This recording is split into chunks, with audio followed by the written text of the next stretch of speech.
Hi welcome back to my channel. ఈరోజు కథ ప్రేమ పరిచయమై 48వ భాగాన్ని వినేద్దాం. హ్యూమన్ రైట్స్ టీం వాళ్ళు అలాగే శౌర్య వాళ్ళ చీఫ్ ఓ క్యాబిన్లోకి వెళ్ళి శౌర్యాని రమ్మన్నట్టు ఇన్ఫామ్ చేస్తారు. అప్పటి వరకు సైలెంట్గా ఉన్న శౌర్య నార్మల్గా లేచి వాళ్ళన్న క్యాబిన్కి వెళ్ళాడు. అక్కడున్న కొందరికి శౌర్య కళల్లో ధైర్యం కనిపిస్తుంటే ఇంకొంతమందికి పొగర కనిపిస్తుంది. శౌర్య నించుని ఉంటాడు. నీ వైఫ్ నిందితురాలైనప్పుడు నువ్వెందుకు ఈ కేసుని తీసుకున్నావు అంటారు చీఫ్. జస్ట్ క్వశ్చన్ చేశారు ఆయన. ఆ హెచ్ఆర్ టీంలో ఒకరు ఆమెని ఈ కేసు నుంచి తప్పించడానికే కదా అని అంటారు. ఇంకొకరు అసలు తను నేరమే చేయలేదని ప్రూవ్ చేయడానికి కూడా అవ్వచ్చు కదా, నెగిటివ్గానే ఎందుకు చూడాలి? శౌర్య అతని వైపు చూసి థ్యాంక్ యూ అని. దాత్రి హత్య చేయలేదు సార్, చేసింది అనడానికి ఉన్న సాక్ష్యాలు ఒకటి అక్కడున్న నైఫ్ పై తన ఫింగర్ ప్రింట్స్ ఉన్నాయి, ఇంకోటి తన స్లిప్పర్స్ దొరికాయి అక్కడ. తను అక్కడే వర్క్ చేస్తున్నప్పుడు స్లిప్పర్స్ వదిలేస్తే తప్పు లేదు కదా సార్. నెక్స్ట్ ఆ నైఫ్ పై మాకు దాత్రితో పాటు ఇంకా 2 ఫింగర్ ప్రింట్స్ కూడా దొరికాయి. ఇక్కడ ఒకరిది హత్య చేసిన వ్యక్తిది, ఇంకొకరిది శివరామన్ గారిది. ఇంకా ఆ నైఫ్ పై దాత్రి ఫింగర్ ప్రింట్స్ ఎలా ఉన్నాయంటే ఆ ల్యాబ్లో ఆ సార్తో తను వర్క్ చేసినప్పుడు యాపిల్ కట్ చేసి తిన్నారని తెలిసింది. వాళ్ళు వెంటనే నువ్వు చూసావా తనే యాపిల్ కట్ చేసింది అనేది అంటారు. శౌర్య ఆయన పోస్ట్ మార్టంలో ఉంది ఆ డే ఆయన తీసుకున్న ఫుడ్ గురించి అంటూ రిపోర్ట్ ఇస్తాడు. అలానే శివరామన్ సార్ దాత్రి వచ్చిన కేసు గురించి మాట్లాడుకుంటూ తిన్నారని ఇన్ఫామ్ ఉంది సార్ దాత్రి నుంచి అంటాడు. ఆ హెచ్ఆర్ టీంలో ఒకరు అంటే నీ భార్య హత్య చేయలేదని చెప్పలేవు కదా ఈ ఒక్క సాక్ష్యంతో? సార్ వినమ్రతతో నేను మిమ్మల్ని కూడా ఇలా అడగచ్చు కదా సార్, తను చంపటం మీరు చూడలేదు కదా, తనే హత్య చేసిందని మీరనే అనలేరు కదా అంటాడు శౌర్య. వాళ్ళు ఏం మాట్లాడరు. ఈ కేసు వెనక శివరామన్ గారి డెత్ కాదు ఇంకేదో ఉంది, జస్ట్ కొంచెం టైం ఇచ్చి నన్ను నమ్మండి, నేను మీకు ప్రూవ్ చేస్తాను అంటాడు శౌర్య. ఆ హెచ్ఆర్ టీం వాళ్ళు నీ భార్య నిరపరాధని ప్రూవ్ చేస్తావు అంతేగా అంటారు. తను నిరపరాధే సార్ అంటాడు శౌర్య. హెచ్ఆర్ టీం వాళ్ళు సాక్ష్యాలేవి అంటారు. సాక్ష్యం అంటూ తన దగ్గరున్న పెన్ డ్రైవ్ తీసి అక్కడే ఉన్న కంప్యూటర్కి కనెక్ట్ చేసి హత్య జరిగిన నైట్ ఉన్న ఒరిజినల్ సీసీ ఫుటేజ్ని తీస్తాడు శౌర్య. అందులో దాత్రి కన్నా ముందే ఒక వెహికల్లో గ్యాంగ్ వెళ్ళినట్టు ఉంటుంది. మరియా వచ్చింది పడదు, ఎందుకంటే మరియా ఆ రూట్లోకి వేరే రూట్ నుంచి యాడ్ అయి వెంటనే ఇంకో సైడ్కి స్కూటీని టర్న్ చేసేస్తుంది. సీసీ క్యామ్ కవర్ చేయలేకపోతుంది. హెచ్ఆర్ టీం వాళ్ళు అంటే వీళ్ళే హత్య చేశారు ఆయన్ని అంటారు. ఎస్ సార్ అంటాడు శౌర్య. ఆ హెచ్ఆర్ టీం వాళ్ళు ఇందులో నీ భార్య వాళ్ళ వెనకాల వెళ్ళింది, మళ్ళీ వాళ్ళ వెనకనే వచ్చింది, కానీ తను అక్కడికి ఎందుకు వెళ్ళింది? అలా వెళ్ళిన తనని ఈ గ్యాంగ్ ఏం చేయకుండా ఎలా వదిలేసింది? చూడలేదా తన్ని? సార్ తనే ఇలా గ్యాంగ్ని పెట్టి ప్లాన్ చేస్తే ఇప్పుడు ఇలా బ్యూరోలో ఎందుకు ఉండేది సార్, కావాలని తనపై ఈ కేసుని వేశారు, మీరు నమ్మినా నమ్మకున్నా అంటారు శౌర్య. వాళ్ళలో ఒకరు ఎందుకు తిని మీద కేసు వేయటం అంటాడు. శౌర్య కాస్త ఆవేశంగా ఎందుకంటే శివరామన్ గారు చేస్తున్న ఓ రీసెర్చ్లో దాత్రి పార్ట్నర్ కాబట్టి ఆయన చనిపోతే ఆ రీసెర్చ్ అనేది తను కంటిన్యూ చేస్తుంది, అదే తనని ఇలా ఇరికిస్తే వాళ్ళ పని సులువు అవుతుందని అందుకే ఇలా చేశారు. అక్కడున్న వాళ్ళంతా మాట్లాడుకుంటూ ఉంటారు. కాసేపటికి వాళ్ళు ఒక డెసిషన్కి వచ్చి మిస్టర్ శౌర్య మీరు చెప్పిన దానిలో నిజం ఉండొచ్చు, కానీ ఇది మీ పర్సనల్ కిందకి కూడా వస్తుంది కాబట్టి ఈ కేసుని మీరు డీల్ చేయొద్దు. చీఫ్ కూడా ఏమీ మాట్లాడరు. శౌర్య తలూపి బయటికి వెళ్తాడు. వాళ్ళిక వెళ్దామన్నట్టు నించుని ఒకరినొకరు షేకండ్ ఇచ్చుకుంటూ ఉండగా శౌర్య డోర్ తీసుకుని వచ్చి చీఫ్ నేను జాబ్కి రిజైన్ చేస్తున్నాను, ఈ కేసుని నేను సాల్వ్ చేయలేకపోతే ఈ జాబ్ ఉన్నా నాకు వేస్టే అంటూ లెటర్ అక్కడ పెట్టేసి 2 అడుగులు వేసి కష్టసుఖం ఏ అడుగులో అయినా నీతో నేనుంటానని నా భార్యకి తాళి కట్టేటప్పుడే ప్రామిస్ చేశా, అలాగే జాబ్లోకి వచ్చినప్పుడు ప్రామిస్ చేశా న్యాయం వైపు ఉంటానని, దేన్ని తప్పను అనేసి ధైర్యంగా ఇంకొక 2 అడుగులు వేస్తాడు. వెంటనే చీఫ్ శౌర్య అంటాడు. శౌర్య వెనక్కి తిరగగానే అక్కడున్న అందరి వైపు చూస్తాడు చీఫ్. తనకి కాస్త టైం ఇచ్చి సాక్ష్యాలతో సహా కేసుని ప్రూవ్ చేయమనొచ్చు కదా, ఎందుకు తనని కేసు నుంచి తప్పుకోమనడం అంటాడు. ఇంతలో హెచ్ఆర్ టీంలో ఒక వ్యక్తి ఈ ప్రొఫెషనల్లో ఏ పర్సనల్స్ ఉండకూడదు కదా, ఆ విషయం తనకి తెలుసు కదా, ఛాన్స్ ఇచ్చుతూ చూద్దాం ఏం చేస్తాడు. ఇలా మళ్ళీ అందరూ ఒక డెసిషన్కి వచ్చి సరే శౌర్య మేము మీకు 3 days టైం ఇస్తున్నాం, ఈరోజు కాకుండా ఈ టైంలో మీరు ప్రూవ్ చేయాలి. థ్యాంక్ యూ సార్ అంటాడు శౌర్య. వాళ్ళు సరే అని వెళ్ళిపోతారు. వాళ్ళంతా వెళ్ళగానే బయట టెన్షన్తో ఉన్న రామ్, తాన్య, తేజ్ లోనికి వస్తారు. నిజానికి తేజ్ వచ్చే టైంకే శౌర్య రెసిగ్నేషన్ లెటర్లో తన నేమ్ అవి ఇవి చేంజ్ చేసి ప్రింట్ తీస్తాడు. అది చూసిన ముగ్గురు షాక్ అయి అర్థం కాక చూస్తారు. సో వాళ్ళు వెళ్ళగానే రెక్కలు కట్టుకుని వాలిపోతారు. చీఫ్ మాట్లాడే లోపే ఏమైంది సార్ అంటాడు తేజ్. అస్సలు రెసిగ్నేషన్ ఎందుకు తీసుకొచ్చారు సారు అంటాడు రామ్. చీఫ్తో ఏమైంది సార్ అసలు అంటుంది తాన్య. ఆ చీఫ్ 1 సెకండ్ అయినా ఆగుతారా మీరు, చెప్తాను అంటారు. ముగ్గురు సైలెంట్ అవుతారు. ఏంటి శౌర్య ఇది అంటాడు చీఫ్. తను ఏమీ చేయలేదు సార్, తనకి నేను తోడుగానే ఉంటాను అంటాడు శౌర్య. అది కాదు శౌర్య, నువ్వు పెళ్ళి ఇప్పుడు చేసుకున్నావు అంటాడు చీఫ్. 10 months బ్యాక్ అయిందంట సార్ అంటాడు తేజ్. నిన్ను పిలిచాడా తేజ్ అంటాడు చీఫ్. కాదు సార్, దాత్రియే చెప్పింది మాకు అంటాడు తేజ్. దాత్రి అంటే అంటారు చీఫ్. దాత్రి అంటే ఎవరో చెప్పండి శౌర్య సార్కి అంటాడు తేజ్. శౌర్య ఒక లుక్ ఇచ్చి దాత్రి నా వైఫ్ సార్ అంటాడు. తానియా, తేజ్, రామ్ ముగ్గురు చిన్నగా నవ్వుకుంటారు. మరెప్పుడు తనని మాకు పరిచయం చేస్తావు అంటాడు చీఫ్. సార్ మనం ఉన్న పొజిషన్ ఏంటి సార్ అంటాడు శౌర్య. ఇవన్నీ లైఫ్లో వస్తాయి వెళ్తాయి, వైఫ్ శాశ్వతం కదా, పైగా నీ వైఫ్ అంటే మేము తనని కలవాలి కదా అంటాడు చీఫ్. వాహ్, ఏం చెప్పారు సార్, దాత్రి చాలా ఇన్నోసెంట్. తెలుసా సార్, మన శౌర్య సార్ ఎంత మెచ్యూరిటీగా ఉంటారో, దాత్రి అంత చిన్నపిల్లలాగా మాట్లాడుతూ మాయ చేస్తుంది. కానీ ఇద్దరిలో ఉన్న సేమ్ క్వాలిటీ ఏంటంటే అందరినీ ఒకలానే చూస్తారు, మన అనుకున్న వాళ్ళని బాధ పెట్టరు. ఇన్ని మాటలు చెప్తున్నావు, నీ పెళ్ళి ఎప్పుడు అంటాడు చీఫ్. పెళ్ళా? నో సార్, నేను పెళ్ళే చేసుకోను, నేను ఈ కథలో ఒక నారదుడిలానే ఉంటా అంటాడు తేజ్. అచ్చా అంటుంది తానియా. నువ్వేమైనా పిల్లని చూస్తావా చెప్పు, చేసుకుంటా, అచ్చా బచ్చా అనుకో అంటాడు తేజ్. సరే సరే, ఎవరి డ్యూటీస్ వాళ్ళు చేయండి, దీని వెనక ఎవరున్నారో త్వరగా తెలుసుకొని ఇచ్చిన టైంలోపు కేసు ప్రూవ్ చేయి శౌర్య, అండ్ నీ వైఫ్ని నాకు పరిచయం చేయి అంటారు చీఫ్. శౌర్య నవ్వుతూ ఓకే సార్ తప్పకుండా అంటాడు. వెంటనే చీఫ్ వెళ్ళిపోతారు. ఇక తేజ్ టైం ఏంటి సార్ అంటాడు. ఇంతలో గౌతమ్ వస్తాడు. అప్పుడే ఏంటి ఏమైంది, టైం ఎంత అయిందని అడుగుతున్నాడేంటి, అందులోనూ మన చీఫ్ కూడా బ్యూరోకి వచ్చాడు అంటాడు గౌతమ్. సినిమా అయ్యాక వచ్చి సినిమా రిలీజ్ అయ్యిందా అన్నట్టుంది గౌతమ్ అంటాడు తేజ్. శౌర్య నవ్వి గాయ్స్ లిజన్, మనకి ఈ రోజుతో కలిపి 4 days టైం ఉంది, ఈ టైంలోపు మనం ఈ కేసుని ప్రూవ్ చేయాలి. రామ్, తాన్య అలాగే సార్ అంటారు. 4 daysలోనా సార్, అయ్యే పనా అంటాడు తేజ్. చెయ్యాలి అనుకుంటే అవుతుంది అంటాడు గౌతమ్. ఎస్ అవును తేజ్, ఆ వలయర్ ఇన్ఫో కోసం వెళ్ళావు కదా, ఏం తెలిసింది అంటాడు శౌర్య. సార్ అతను మలయాళీ, కొన్నేళ్ల క్రిందట వచ్చి ఇక్కడే సెటిల్ అయిపోయాడు, చేసిన బిజినెస్కి అడ్డు లేదు, చాలా తక్కువ కాలంలోనే ఎదిగి రకరకాల బిజినెస్లు స్టార్ట్ చేశాడు, సమాజంలో ఒక పెద్ద మనిషి అనే పొజిషన్కి వచ్చాడు. ఇతను ఏం చేసినా అందులో 10 నుంచి 30% షేర్స్ ఈ గోవర్ధన్ మీ ఉంటాయి సార్. ఈ గోవర్ధన్ ఆ వలయర్ కోసం ఏదైనా చేస్తాడట అని చెప్తాడు తేజ్. శౌర్య అసహనంగా, ఈ ఇన్ఫర్మేషన్ కాకుండా నెగిటివ్గా ఏమైనా ఉందా తేజ్?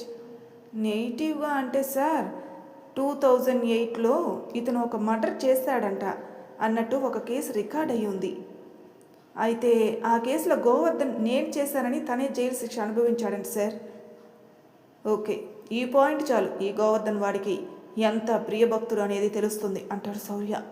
ఎస్ సార్ అంటాడు తేజ్. ఆ వలయర్ కాంటాక్ట్ డీటెయిల్స్ ఏమన్నా ఉన్నాయా అంటాడు శౌర్య. మీరు కాల్ చేస్తానని చెప్పాక ఆ నెంబర్ తీసుకురాకుండా ఎలా ఉంటాను సార్?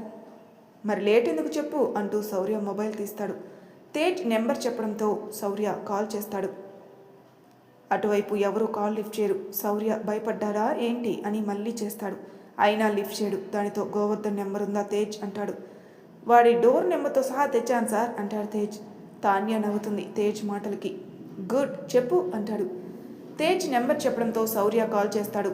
గోవర్ధన్ హాస్పిటల్ కారిడార్లో తిరుగుతూ ఫోన్ రావడంతో చూసుకొని లిఫ్ట్ చేసి హలో అంటాడు. హలో కాదువే హెలో అనాలి, మేము అలాగే అంటాం కానీ ఎవరు నువ్వు అంటాడు గోవర్ధన్. వలయర్ ఎక్కడా అంటాడు శౌర్య. అన్నతో ఏం పని నీకో అంటాడు గోవర్ధన్. చాలా ఇవ్వాల్సింది నీకు వాడికి ఇద్దరికి అంటాడు శౌర్య. ఎవడరా నువ్వు అంటాడు గోవర్ధన్. శౌర్య సిబిఐ అంటాడు.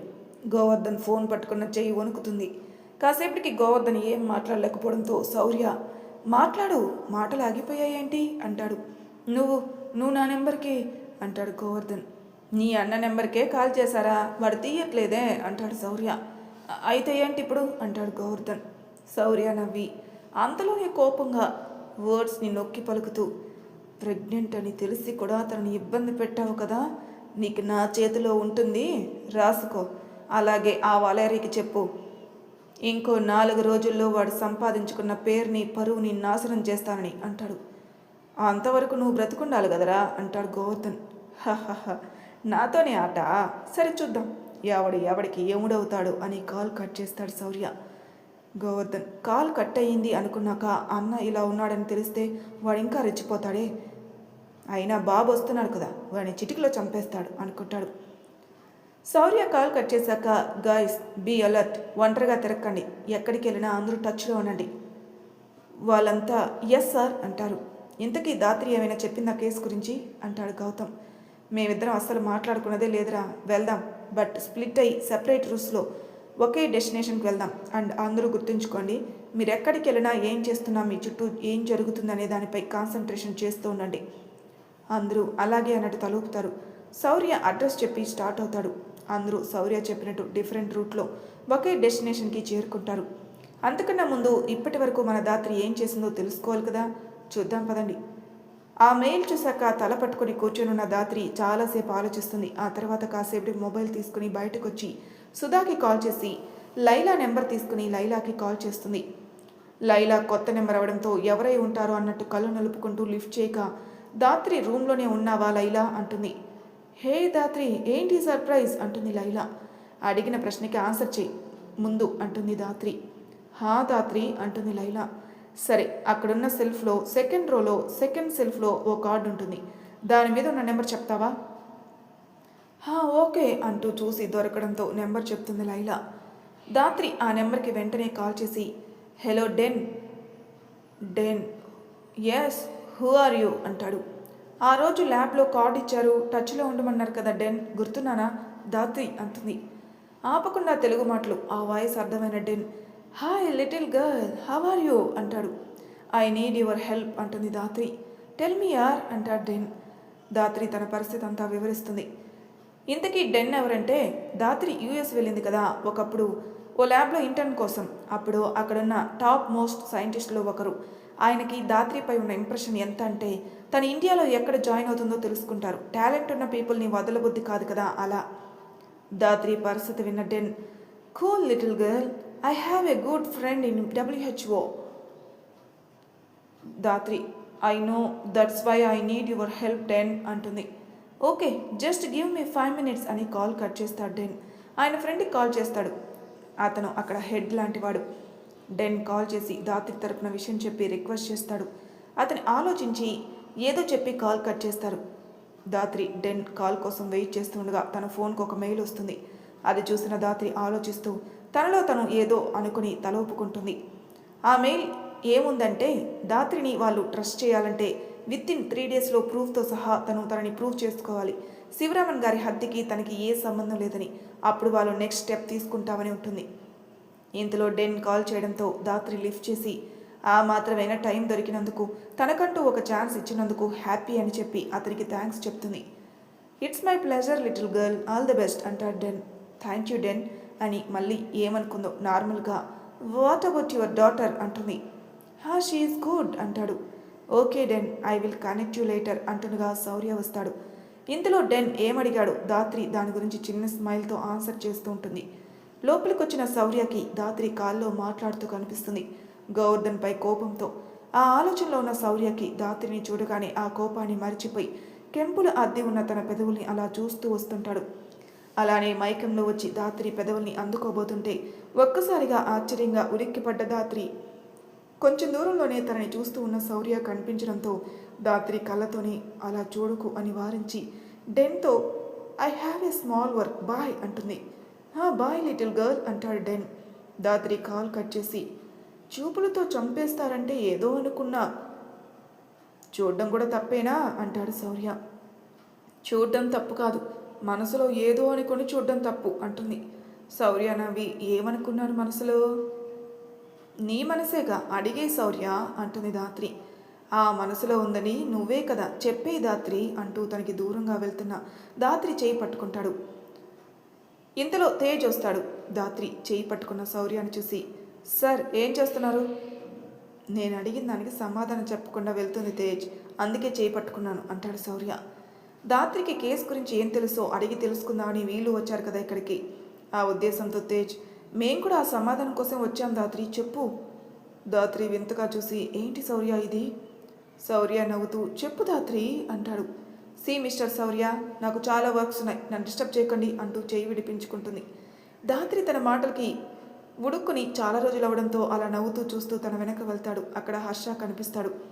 శౌర్య హర్షని చూసి, వెళ్ళి ఫ్రెష్ అయ్యరా, ఇక్కడే ఉంటావా ఏంటి అంటాడు.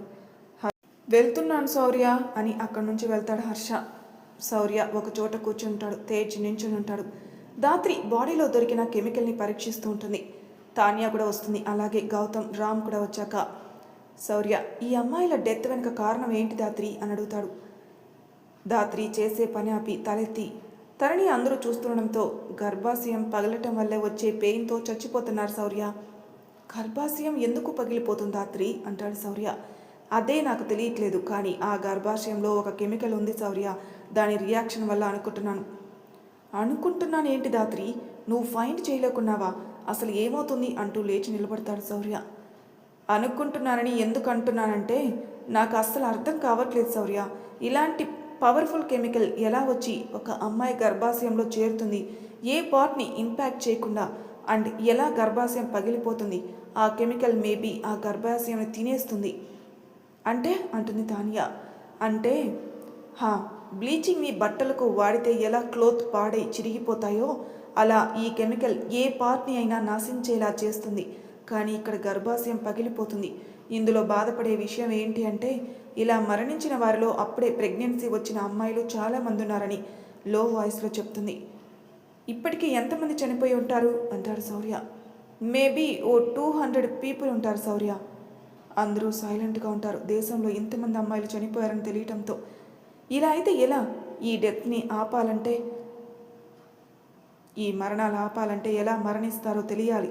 దానికోసం ఆ కెమికల్ ఆ ప్లేస్లో ఎలా వచ్చి చేరుతుందనే విషయం తెలియాలి ఫస్ట్, అండ్ నెక్స్ట్ అది దేనివల్ల రియాక్ట్ అయ్యి గర్భాశయంని ఇంపాక్ట్ చేస్తుందో అనేది తెలియాలి శౌర్య. ఆ కెమికల్ని ఎందుకు వాడతారు ధాత్రి అంటాడు శౌర్య. చాలా రేర్ కేసులో వాడతారు, స్కిన్ ప్రాబ్లమ్స్లో వాడచ్చు, ఇంకా నాకు అంతగా ఐడియా లేదు శౌర్య అంటుంది. ఓకే, నువ్వు అనే దాన్ని బట్టి చూస్తే కెమికల్ దేనితో రియాక్ట్ అయ్యి గర్భాశయంని పగిలేలా చేస్తుంది అంతే కదా, అంటే మేబీ ఏదైనా డ్రగ్ అలాంటిది మన బాడీలోకి వెళ్తేనే కదా ఇది రియాక్ట్ అయ్యేది. అవును శౌర్య, అది వీళ్ళు తీసుకున్న ఫుడ్లో ఉండొచ్చు, లేదా ఏదైనా ట్యాబ్లెట్లు అనేసి ఆగిపోయి శౌర్యతో, నేను ఈ డెత్ వెనుక రీజన్ ఫైండ్ అవుట్ చేస్తాను శౌర్య, కానీ 3 డేస్లో శివరామన్ గారిని నేను చంపలేదని ప్రూవ్ చేయాలంట, లేదంటే నన్ను ల్యాబ్స్కి అలో చేయనని మెయిల్ చేశారు. శౌర్య కూడా, అవునా, అది నేను చూసుకుంటాలే అంటాడు. ధాత్రి కళ్ళతోనే ఏదో సైగ చేస్తుంది. శౌర్య కూడా కళ్ళతోనే సైగ చేస్తాడు. ఇద్దరు ఏదో ఒక డెసిషన్కి వస్తారు. తేజ్, నువ్వు తాన్యా ఇక్కడే ఉండండి, ధాత్రికి తోడు అంటాడు శౌర్య. శౌర్య, గౌతమ్, రామ్లతో కలిసి అక్కడి నుంచి వెళ్ళిపోతాడు. ధాత్రి కొత్తగా వచ్చిన డెడ్ బాడీని కూడా చెక్ చేస్తుంది. సేమ్ గర్భాశయం పగిలిపోయింది, అండ్ నెక్స్ట్ ఆ కెమికల్ కూడా దొరుకుతుంది. ధాత్రి శౌర్య అన్నట్టు ఏదైనా ట్యాబ్లెట్తో ఇది చాలా రియాక్ట్ అవుతుందా అని ఆ వేలో చెక్ చేయడం మొదలు పెడుతుంది. శౌర్య అక్కడి నుంచి వెళ్ళాక ఆ వలయర్ గురించి పూర్తి ఇన్ఫర్మేషన్ తెలుసుకుంటాడు. వాడు హాస్పిటల్లో ఉన్నాడని కూడా తెలుస్తుంది. వాడి కొడుకు వాడిని చూడడానికి వస్తున్నాడు అని కూడా తెలుస్తుంది శౌర్యకి. అలాగే అతని గురించి కూడా తెలుసుకుంటాడు. ధాత్రి నైట్ అవుతున్నా ఏదో ఒకటి అలుపు లేకుండా ప్రయత్నిస్తూనే ఉంటుంది. ఆ కెమికల్ దేనితో ఎలా రియాక్ట్ అవుతుందో అనేది చెక్ చేస్తూ ఉంటుంది. తేజ్ ఒక నిద్ర కూడా వేస్తాడు. తాన్యా ధాత్రి చేసే పనులు చూస్తూ ఉంటుంది. మరి తర్వాయి భాగంలో ఏం జరుగుతుందో నెక్స్ట్ ఎపిసోడ్లో తెలుసుకుందాం. అంతవరకు నా ఛానల్ సబ్స్క్రైబ్ చేయని వాళ్ళు ప్లీజ్ సబ్స్క్రైబ్ చేసుకోండి, లైక్ చేసి షేర్ చేయండి, మీ అభిప్రాయాలు కామెంట్ రూపంలో తెలియజేయండి. Thank you for listening.